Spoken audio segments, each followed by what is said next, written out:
I don't know, appealing towards people's better sensibilities. Past the point, like doing a bit of a ruckus. It's kind of I went to New York as a Canadian to do foreign election interference with a bunch of far leftists to defeat Israel, and no part of that sentence is a joke. This was all part of my plan to defeat ZOG. ZOG, for the purposes of this video, is this dragon from TVO. Apparently, that's what happens when you search ZOG on YouTube, so that's what I'm referring to, the dragon. Jamal Bowman was the far-left candidate that I became aware of due to his anti-Israel stance. Anti-Israel sentiment is very popular on the left, especially the far left, but it's also starting to become prominent with the far right. People who are anti-Israel for reasons that aren't necessarily why the left-wingers are anti-Israel, although there is some parallel. Politically, I'm an anti-centrist, which means I think we should destroy the status quo, and that's why I'm supporting Jamal. I like to hear it. Far left versus centrist. Smelly, stinky, dirty centrist. I like to hear it. So I started looking more into Jamal Bowman, and I was liking what I was seeing. I mean, he pulled a fire alarm to get out of voting. That was incredibly base. He was subscribed to all these different crazy conspiracy theories. He was into UFOs. He wrote poetry about 9/11. Here's a sample. Allegedly, 2 other planes, the Pentagon, Pennsylvania, hijacked by terrorists. Minimal damage done. Minimal debris found. That's the poem. We blamed Osama, went to war in Iraq, captured Saddam, killed him. Bin Laden is Afghan, so we went to war there too. Basically what I'm saying here is that he was our guy. This is clearly our guy. AIPAC, a Zionist organization, poured tens of millions of dollars into his opponent. That's what we call a ZOG. So basically, the dragon poured a lot of money into his opponent. Jamal Bowman's position on Israel and Palestine is a huge draw for why you decided to get involved here. Tell me a little bit more about that. Well, I think that they're a force for the status quo in many ways, which are bad, and I don't like that. I think that the way things are need to change, and their influence should be stopped. Right. So what about Jamal Bowman? What part of that does he give for? Well, he's one of the few people who is willing to take a stance on that. And you can see that he's been canvassed incredibly hard against by a lot of money coming from somewhere. So ZOG was clearly afraid of Jamal Bowman's anti-honky, anti-ZOG stance. To be clear, these are stances that I schizophrenically projected upon Jamal Bowman. I don't actually know if he believes any. I didn't do any research about him before I went to canvass for him. Rogan drew this picture of him, and that was good enough for me. So Jamal was way, way behind in this race, due to the Israeli money and no other reasons. If a politician that I like ever loses, it's because of Israel and nothing else. But what did give me pause was the many accusations of anti-Semitism against Jamal Bowman. I mean, as an anti-Semitic Zionist, I was thinking, is this guy anti-Semitic enough? What's the most recent political video that you put up there? I did a video about how anti-Zionism is not anti-Semitism, and I did it from the perspective of an anti-Semitic Zionist. I like that a lot, actually, because it's a funny concept. Yeah, go to Israel. Right. Leave. Right. But if he really was anti-Semitic, then explain this: Jews for Jamal. With 80 followers? Yeah, this guy's clearly fine. I also saw this tweet from AOC, basically saying the exact same thing Nick Fuentes was saying about Jamal Bowman. And I was like, okay, I have to do this now. This graph that they're both talking about and agreeing is bad shows the amount of Israeli money pouring into this election.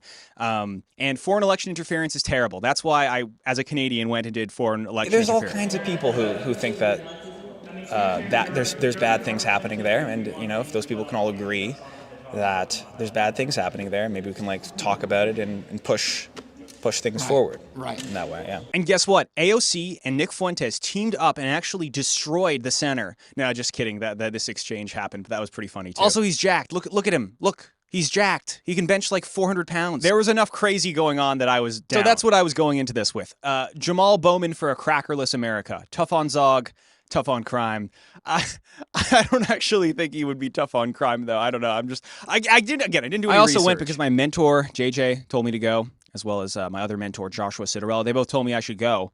They said it would be good for me to learn about how politics actually works instead of schizophrenically positing in my green room. I like to imagine I'm just like insane in here, just bouncing around. I will go anywhere if I am flown out and put up. You can quote me on that. You fly me out and put me up, I'll do anything. I don't care. Honestly, I'll do anything.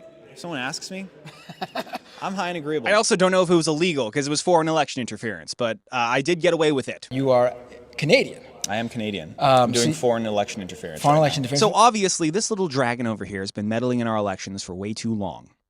And by our, I do mean America. I don't know why I'm saying our. I'm not American. The foreign election interference. That's what I was here for. But you know who shouldn't do foreign election interference? Israel. Okay. You can just say APAC. No, that's not what I said. No. I guess you're gonna own it. We all know what we're talking about here, huh? Certain groups of people. Israel.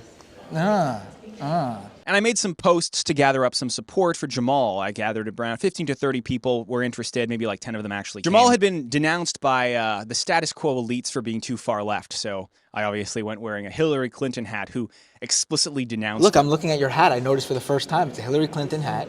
We have a crossover voter here who, if he could vote, you know, he's a Hillary Clinton supporter. Oh, I've got some fraud plans. Right, there you go. I'm voting for Hillary. Oh, well, there we go. Writing in Hillary. Yeah. Yep, there you go. I'm still with her. Yeah. Yeah. This tweet that I made was very clearly implying horseshoe theory purposes because Fuentes was in it, but then Progressive Victory retweeted it, so that's an anti-centrist W in my opinion. So I got there. We didn't introduce ourselves. Ah. I don't need to, but because it's my stream. I mean, not because I'm self-centered. Yeah. Dreg. Hi, Where can we find you? Dreg.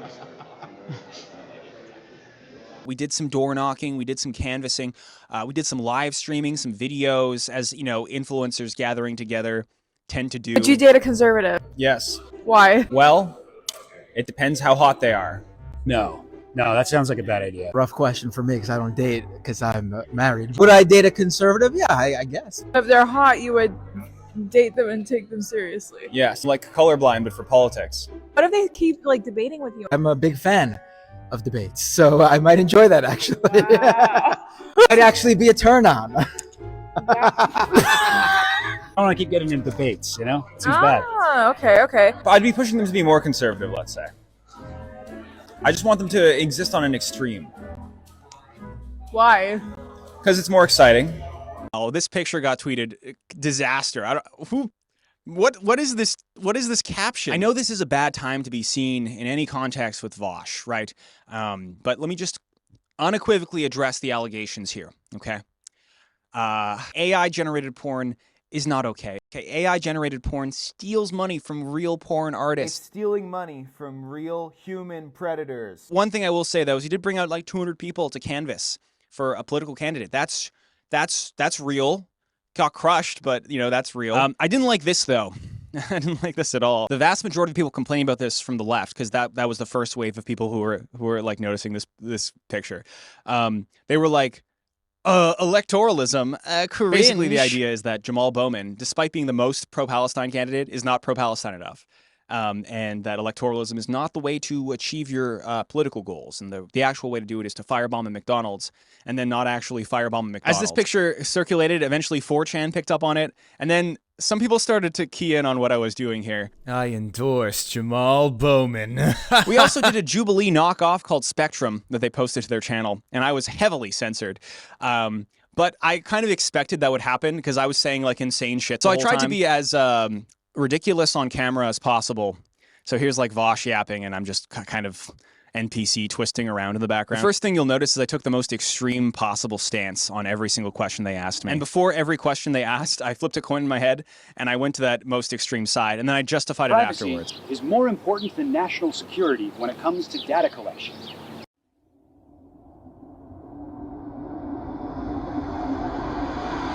Never need that right to be treaded on in order to be more secure as a country. I'm pro-treading. I think privacy is kind of like free speech in a way. You know, we're all okay with our own privacy, but we're happy when our political opponents, their privacy is used against them. So I think you just, you know, let's make the field even, and everyone gets oppressed. I watched Minority Report.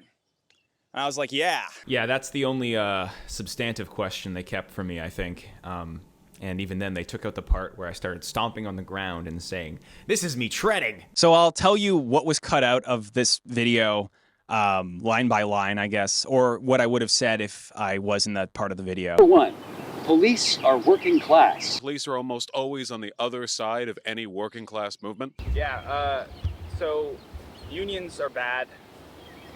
They don't work. But I think cops should get a union, because that's like the best way to, get back at them. They have to pay their union dues. It is too late to fix climate change.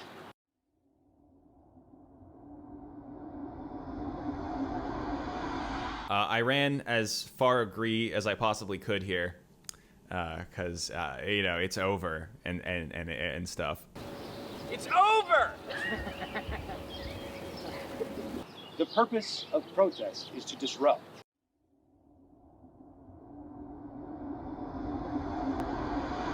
Yeah, I mean that one was pretty easy. I'm like pro extremism. Obviously, I want the protest to be as disruptive and destructive as possible. Descendants of American slaves deserve reparations.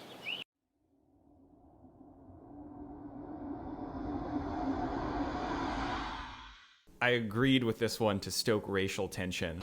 UBI is a good policy to pursue. In order to properly stoke the racial tension, it has to be a specific minority group that gets it and not everybody, so that's why I was disagree there. Okay, so while I was door knocking, I never got to meet Jamal because Jamal was busy with a cringe fest of his own.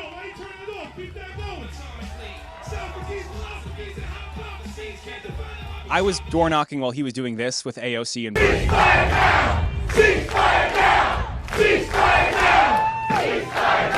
And then pro-Palestine supporters came and crashed this rally. So explain to me why anyone would do electoral politics, please, right now. Can anyone explain this to me? Why would you sacrifice your time and energy to do something that's just going to get complained about by the vast majority of people? Your political enemies, but also your political allies. It doesn't make any sense. Seems like a lot of work, basically. Door knocking was hard, too. I don't like door knocking. It's like you spend a lot of time just trying to change like 5 people's minds, and it's like, what was that all for? To be fair, though, I'm also really bad at door knocking, and okay, this is not a joke. I don't know anything about Jamal Bowman. I never learned. So when like a boomer answers the door and is like, who's Jamal Bowman? I literally just tell them, like, hey, do you hate Israel? And for some reason, that doesn't work. That doesn't work on like 50-year-old people. I don't know why. So how did all this end? Well, let's just say that the left and the right teamed up and destroyed ZOG. The crackers were defeated and ZOG was destroyed. Streamers and YouTubers, I'm just kidding. He obviously lost really badly. But remember, kids, that was Israel. Anything that bad that happens is Israel's fault somehow. I think I did this because the internet encourages you not to do like politics, like actual politics. It encourages you to complain about people doing actual politics on Twitter. Encourages you to look at your screen, consume different kinds of content. That has been, in my experience as someone who's been trying to figure out this politics stuff for like 5 years, the only noticeable, tangible effect of politics is just what I get fed on my computer screen, on my phone. And yeah, I think eventually that'll result in, I don't know, civil war or something, and that's a good thing. So none of this exactly pilled me on electoral politics, but I do have a newfound respect for the people that do things, that actually go out and try to make a difference with whatever of real they have instead of being just on social media. Does electoralism change anything? I'm drag on the internet, okay? I'm not going to be able to answer that question. And look, let me say this again. I know I went pretty hard on ZOG in this video, but Israel, you and me here, buddy. I need money. So if you want to fly me out, I will say anything. Give me the ZOG money, fly me out. I will say anything. I don't care. I have a funny feeling this video is not monetized, so I'm selling Dreadcoin. I haven't taken any sponsorships on this channel in a really long time because I like selling my own stuff. I also have an ad for my brother Cloy, so now that runs. This video would have been way more annoying to make if it weren't for PasteKit. PasteKit is a Mac application that lets you copy and paste media into basically anything. You can copy paste audio. You can copy paste images. You can copy paste video. It's easy and it shaves a lot of time off the part of my job I hate the most. Editing. Normally when you're trying to put a sound file or an image in your video editor, it's a real hassle. And PasteKit makes it super easy. It might only shave off like 5 to 10 seconds per edit, but when you're doing thousands of edits, that really adds up. I mostly use it for Final Cut, making my videos, but look at all these other apps you can use it on. Wowee! I've been using it constantly since I got it, and now I can't imagine life without it. PasteKit is free to use for a week, and then it's a one-time payment. No weekly, monthly subscription nonsense. Chloe, my brother who made the app, has the right combination of creativity and autistic coding skills to make this happen. It's something that's so simple and really should have existed previously, but just never did until now. I really think it's like an amazing app and super useful for anyone using Mac and making things. And again, it is free to try, so if you're someone that makes things on Mac, go try it, because you will find it very useful.